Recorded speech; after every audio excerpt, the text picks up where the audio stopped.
Roblox has a lot of trash. Just browsing the front page, you will find what is essentially Las Vegas Kids Edition with games that just scream, "Please tell me the numbers on your dad's credit card." And when you look past this layer of filth, you find stuff that is somehow even worse. Like, what is this? This is the most low effort shit ever.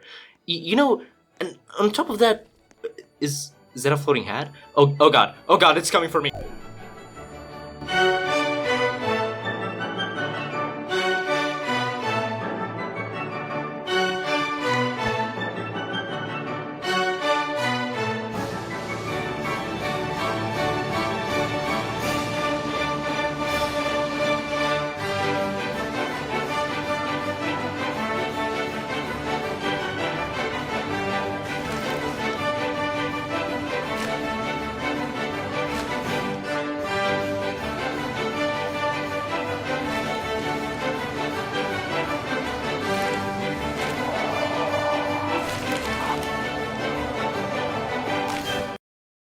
Getting any sort of significance into the mainstream gaming industry is hard, where you essentially gamble for a small chance of competing with giant multinational corporations with extremely unethical practices.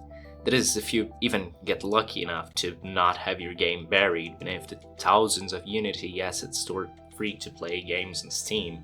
That's probably why so many talented young developers flock to Roblox.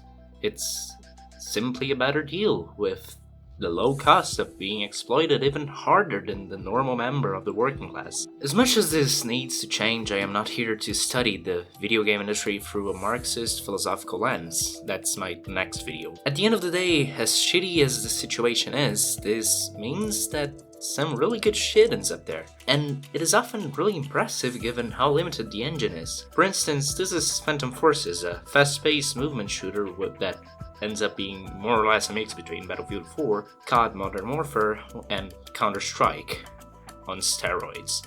Or if this fast-paced game isn't your style, this is Trenches, a fantasy diesel punk game about, well, trench warfare.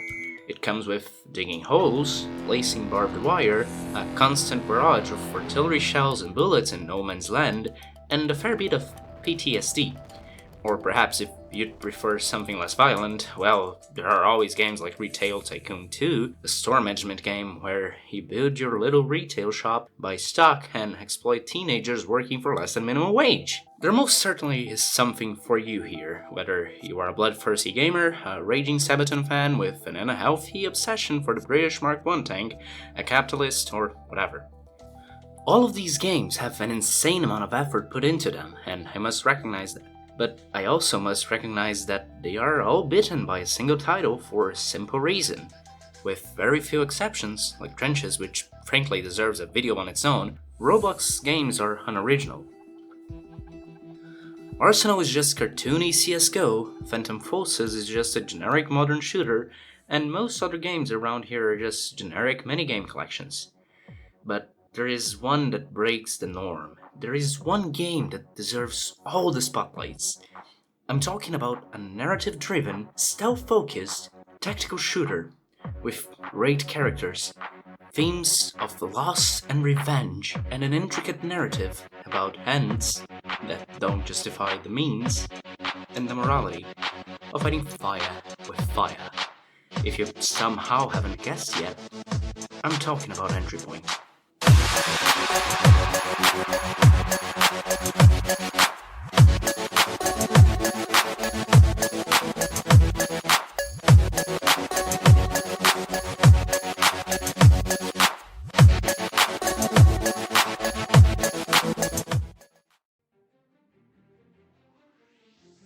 If you are already a hardcore Entry Point fan, you probably already know that it started development somewhere in 2017 and was first released in early access in 2018. We don't know much about the first stages of the game's development, but we have a proof of concept trailer that has been archived.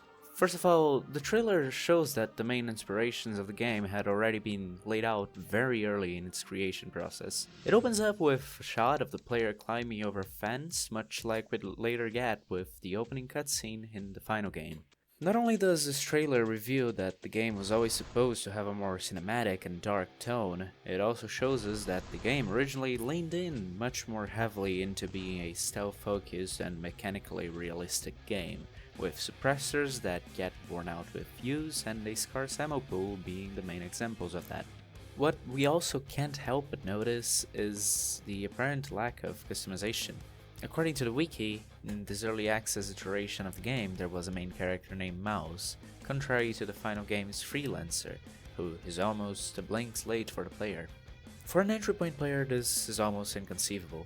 Customization is a cornerstone of entry point's design, being the main draw of the game. To begin with, entry point has some primitive character customization, or perhaps quite advanced? I'm not sure how to classify it. You can only mix and match 3 things: hair, shades, and outfits. However, you can technically create custom outfits by creating its textures and uploading them to Roblox. That's how I got to make this operative here. And on the skill system, my god, do I love it. You are probably used to games like Watch Dogs, where one skill point equals a new ability, or Fallout, where skill points mean getting better RNG on certain categories, but Entry Point has a very good skill progression system. I'm not sure if I've ever seen it anywhere else before, at least to this extent. Essentially, every time you level up, you gain a point which can be used to unlock a perk. There are 4 types of perks that you can unlock. Minor perks are the smallest circles and often give you minor buffs to stats like reloading speed, stamina, hacking speed, etc. Major perks are perks that unlock new abilities or equipment. For example, Advanced Deterrent allows you to violate Protocol 2 of the Convention for certain conventional weapons by deploying landmines without recording their locations. Heh.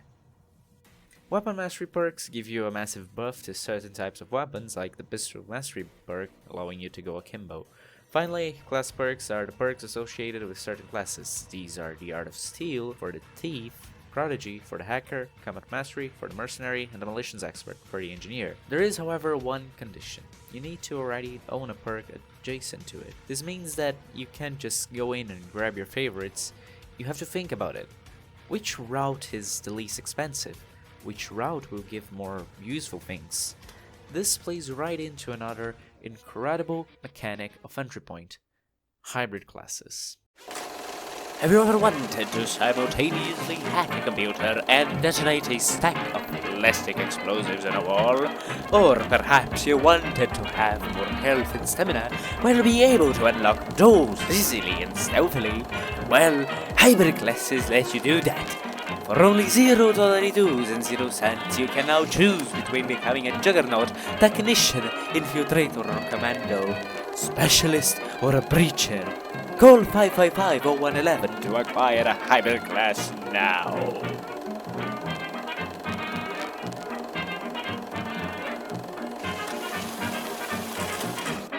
Another way in which current entry point manages to offer more variety than its proof of concept beta is weapons. The first iteration of the game only has a single weapon, and granted it's just a proof of concept, but I'm still telling it as a win for EP. The game may only have 11 weapons, 2 of which are locked behind a Game Pass, but these weapons offer a variety that most modern shooters lack. And then there's the whole stealth is optional part. You can carefully build your character around being a master of disguise and deception, or you can say fuck it and go kaboom. Going loud in entry point makes the game drop the more cinematic and serious tone, and in turn rises a more arcadey gameplay cycle with a very fast-paced experience. The music, while not being an original soundtrack, reflects that.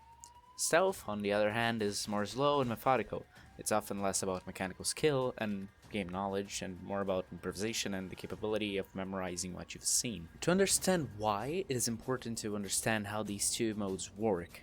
When you first spawn into a mission, you will have the status of civilian and will remain in that condition until you change it. It can be changed by either stealing a disguise from an unconscious victim or by doing something considered suspicious. Anything that is not socially acceptable is suspicious, like holding hostages at gunpoint, planting explosives in the lobby of a bank, carrying around duffel bags, you know, the type of stuff American cops would shoot you for. Once disguised, you will have access to most areas where a civilian would be considered trespassing. However, that doesn't mean you have a get-out-of-jail-free card. Non-civilian NPCs will slowly recognize that you are not who you're pretending to be. That can be mitigated by hiding your face. Once they're onto you, however, you won't be giving them amnesia by just turning around a corner.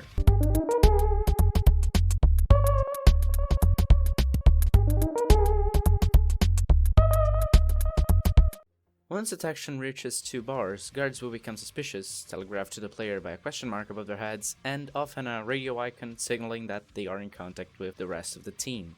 A suspicious guard gets double detection rate, and additionally will lose all tolerance to suspicious actions and items, immediately raising the alarm. Some missions also present environmental threats to the player, like cameras, door sensors, metal detectors, and goth girls will dominate. Special NPCs like Agent Hemlock and Nightshade. This all poses an interesting set of challenges for the player to complete their objectives and safely extract. During Loud, on the other hand, the game plays out a bit differently.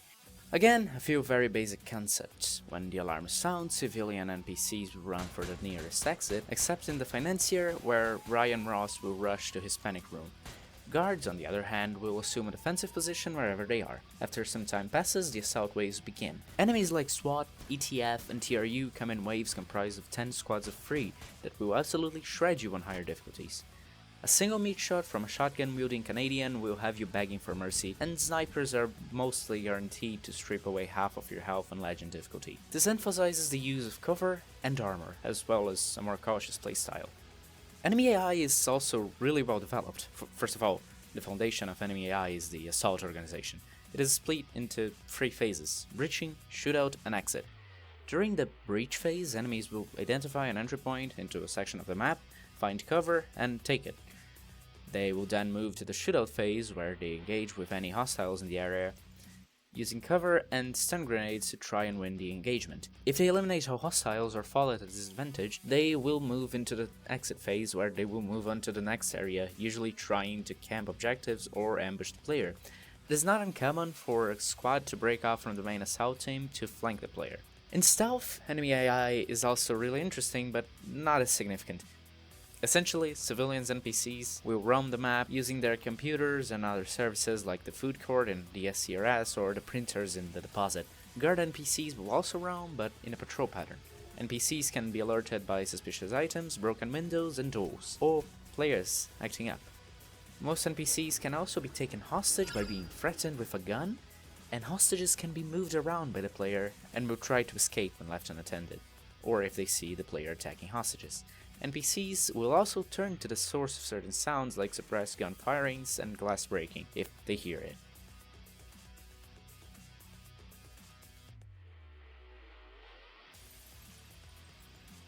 So Chateau managed to create awesome environments that accomplish 3 quite antagonistic things. They look good, feeling like real places, they are great for stealth, and they make for good combat arenas. Take for instance this area in the Black Site. It is designed around the concept of the Panopticon, with the main control room overseeing every cell door and the entire area. This is not only how a real Black Site would be designed, but it is used to oppress the player. Any action the player takes will be observed by the control room, making it pretty tricky for the 2 soldiers outside to be eliminated silently. But then, as soon as the emergency alarms sound, the tables turn, and what was once supposed to make it harder for the player to complete their objective becomes their little bastion of security while they try to free Rosalind. Another great example where the feel like real places concept gets turned upside down is the lake house. On the outside, this may seem like your standard vacation house, but you will soon notice the excess of cameras and the super well equipped guards. These are not mall cops or bodyguards like those you've met before, they are soldiers. And then, once you get inside, you realize something is amiss even before reaching the huge blast door hiding the basement. The place feels empty. There are large plastic containers around the house alongside boxes and manila folders. The locked rooms hide cabinets with medical equipment and explosives, and not beds like you've seen in Ryan Ross's penthouse. And when it comes to gameplay, the constant switch between trying to evade the guards in cramped spaces and trying to complete objectives out in the open is really great. The dynamic is similar for Loud, where you have to take not 1 but all 6 servers from the basement to the escape boat. This makes you go from fairly claustrophobic space with lots of cover, the basement, into the more open space of the kitchen, and then jump outside and run down a pier, all while fighting off enemies and getting targeted by a combat helicopter. And on the principle of the game looking good, take a look at these. These are the environments Sish chose to set their game in. Brutalist high-rises, modern houses, and industrial military bunkers. This, my friends, is how they worked around the limitations of the engine. These simplistic designs are great to look at, and they fit right in. Even the skybox is simpler, yet effective.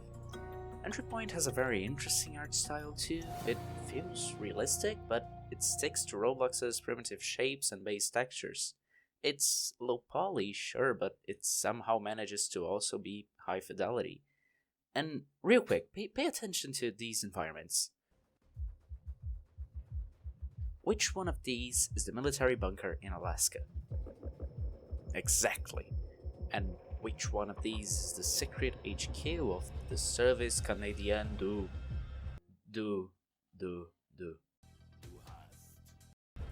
Holy shit. The Canadian Security and Intelligence Service. Which one of these is the bank basement that fell into disrepair and constantly floods? Which of these is the secret underground research lab built by a man who is essentially a ghost?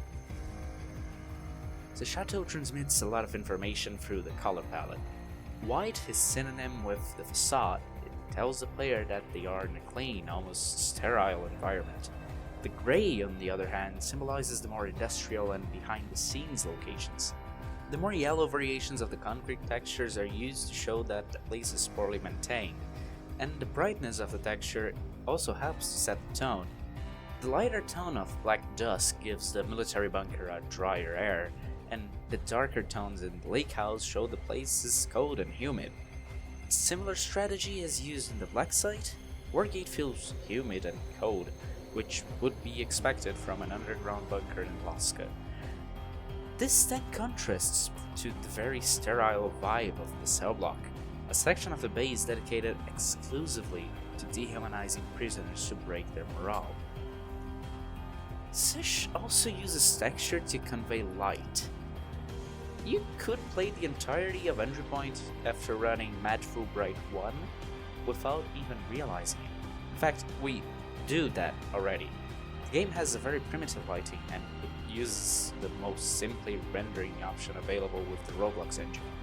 On one hand, it helps the game run better on lower end systems, but it should come at the cost of visuals. No? Well, no. Even when it seems like a lack of lighting would be impossible to hide, Sish manages to perfectly disguise it with textures. In DSCRS, for instance, while the interior of the building is very bright, the outside has almost no lights, and that is conveyed through a change in texture color. The outside uses a near black stone texture, while the inside is the polar opposite, with whites and very light grays. Black Dusk accomplishes something similar, with the operations wing using the same techniques as DSCRS to create the atmosphere of a room where you can only see things thanks to the dim light emanating off of computer monitors. And something that can't go without mention is the soundtrack. There aren't original compositions, but my god, do they slap. In the Freelancer, the tutorial mission, the soundtrack is even dynamic. In fact, I've been using them as the background tracks for this video. Oh yeah, and there's also a PvP mode called Shadow War. You may not have realized yet, since I haven't said it, but this game's campaign is co-op. You don't see other people in the video because I have no friends.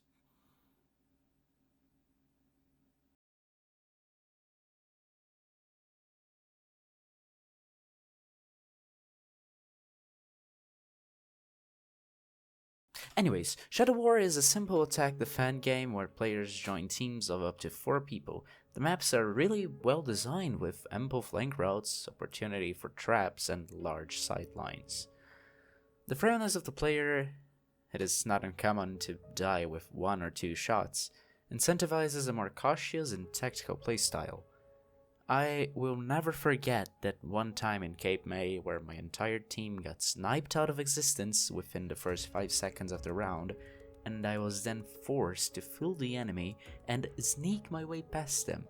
It got to the point where the enemy were asking my team to kick me for being AFK, while I completed the objective right behind the person speaking. Fun fact is that every map in Shadow War is a recreation of a minor conflict during the Shadow War. A war fought between the criminal syndicates Halcyon and Phoenix. This is essentially the main conflict in all of Entry Point's story, and speaking of which, now has come the point of no return. From now on, I will tackle the intricate storyline of Entry Point and how it is expertly told through a mix of in-game content and ARG and lots of Fury material. If you don't want any spoilers, I will recommend that you either leave the video now and go play the fucking game, or skip to this time on screen where I will be finishing the review and talking a bit about the community and the really good stuff that came out of it. If you continue now on, well, I would just assume you've already played the game and just want to hear someone praising it the same way you do. You ready?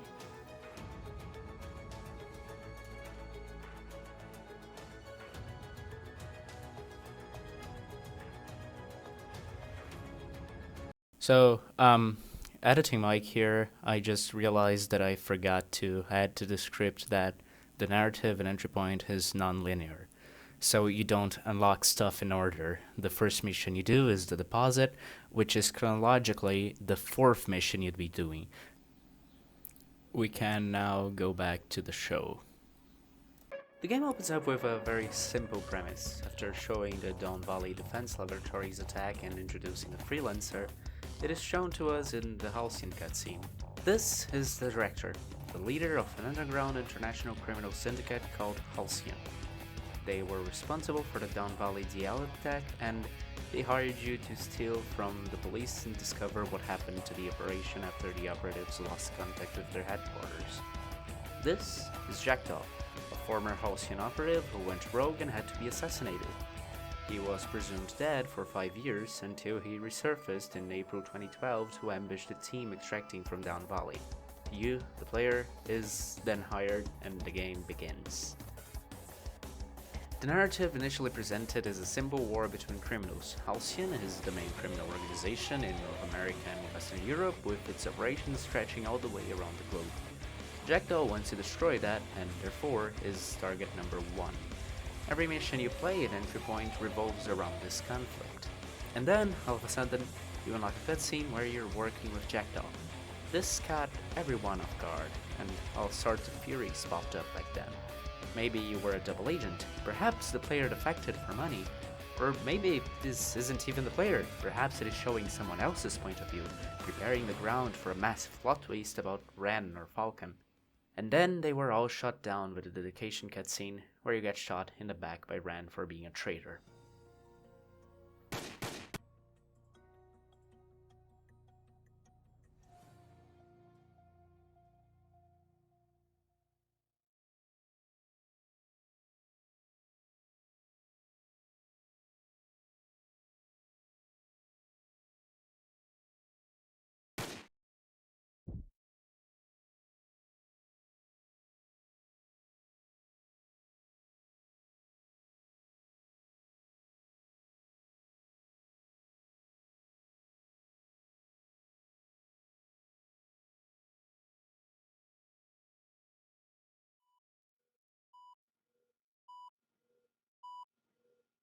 And then saved by Jackdaw. And then in the Retribution cutscene, a bombshell is dropped in the player's head. Rose, the player's mission coordinator and one of the most charismatic characters in the game, was the traitor. After the Lake House raid was interrupted by an assault team from the US-backed paramilitary organization Steel Cove, they knew there was a mole. After investigating, they found out Rosalind had been working with Jackdaw as far back as 2007. As a precautionary measure, Halcyon ordered her and her team's assassination, but Jackdaw could only save one of them, and it was you. The player then embarks on a journey with Jackdaw to seek revenge. They target a bank, use a facade for a money laundering scheme, help the scientist Celeste Rivera defect the organization, raid a secret CSIS office to steal intel on a Canadian military bunker that was sold to Halcyon, and then finally destroy said bunker in an epic finale. But wait, that's not all. If you do a bit of a more thorough playthrough, you will certainly identify a few interesting details. Why are these random wall decorations named with random letters? Why is the word epoch written behind one of the tutorial panels in the Freelancer? Why is the Freefall Softworks logo hidden in every mission? The answer is the lock. Every mission has a hidden code that can be found, deciphered, and input into a small text box below the level bar in the main menu. If the code is real, you will unlock extensive files about the story of the game, from important story events like Operation Black Dawn to minor characters like Dmitry Kamalov, the pacifist helicopter pilot from the DLC The Freelance Heists. Through this puzzle, you will slowly piece together details of the character motivations, but there is a massive piece missing. How did Jackdaw betray Halcyon? All we hear about it in game is that he killed operatives and had to be neutralized. But why? Well, that's where the secondary tutorial mission, the Kill House, comes in. In the highest difficulty, Legend, if you disable the different power boxes in the correct order and start drilling the vault, the lights will go out and everyone will be locked in the vault room. You must hold there for 15 minutes while the drill opens the vault, collect the bag, and exfiltrate. During the mission, Rosling will have some weird and out-of-character lines, and when you reach spawn, you will find the word Provenance written in bright red all over the walls. Inputting this into the lock will reveal the transcript Insurance.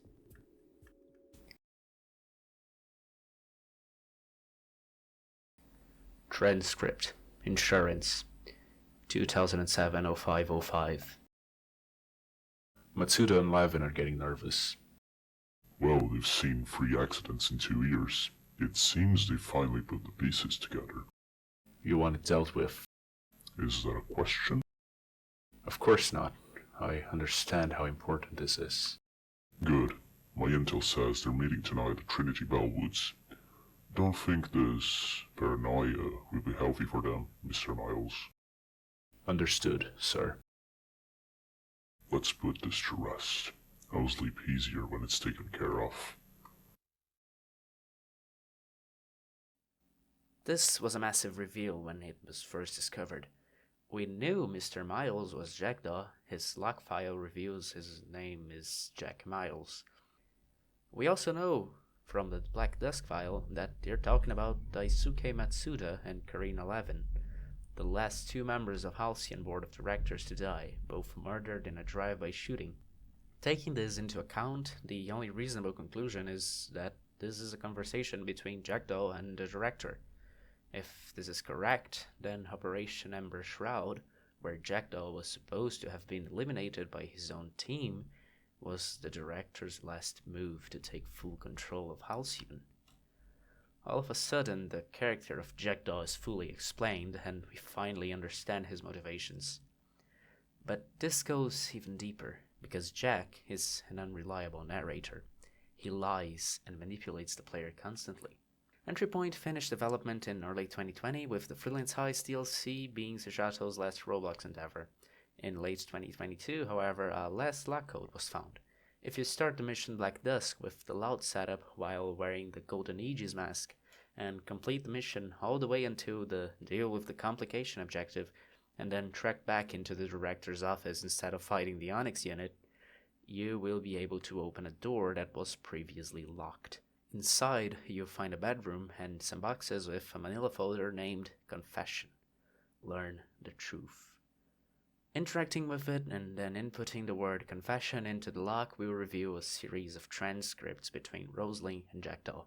Through these transcripts, we learn that Rose had heard poems about fighting Halcyon from the very beginning. When Jackdaw says that she helped found Phoenix, he isn't technically lying. But Rose's only other choices were to continue suffering under Halcyon or to try and run away and get killed. Jackdaw uses that to get her to join his crusade. The transcript also shows that he constantly lied to her about both his actions and his intentions, and learning about those lies is what leads Rose to warn Steel Cove about the lake house. We also see this manipulative character from Jackdaw emerge during the first few interactions between him and the player, namely how he kept Rose's death a secret until the freelancer asked to contact her, to which his response is to immediately try and convince the freelancer to join him like Rose did. This whole idea is reinforced by the fact that Rose's full codename, Rosalind, can be translated from French, her first language, into Finch. Finch is also the name given to the freelancer by the FBI according to the Black Dusk log file. Both were manipulated by Jackdaw to join him in his bloodthirsty search for revenge, and both were killed in his crusade. It didn't bring peace, no solace, just ashes. At the end of the day, Entry Point is the story of Jackdaw told through the eyes of the freelancer. It is a story of a man who had everything taken from him, and whom Dan chose to drag his wrongdoers down with him. A tragic tale of a man who, blinded by rage, gave up an opportunity to start again from the beginning, an opportunity to gain the freedom that Rosalind could never have. But he eventually comes to fully grasp the effects of his actions, although way too late.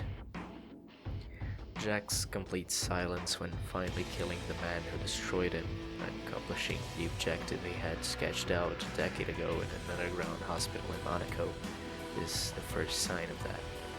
Entry Point's story is tragic and masterfully told. The gameplay is glorious and the visuals are amazing. When we look at the full picture, Entry Point is a masterpiece.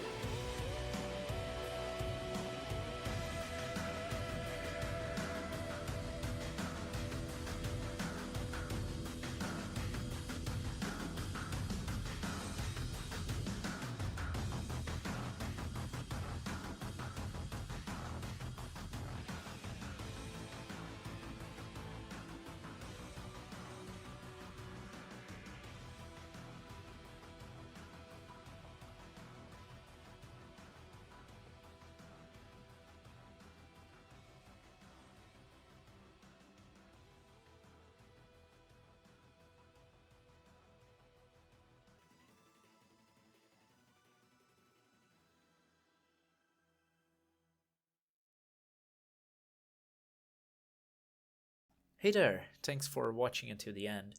This is my first non-shitposty video project, and I started writing the script the day before New Year's Eve.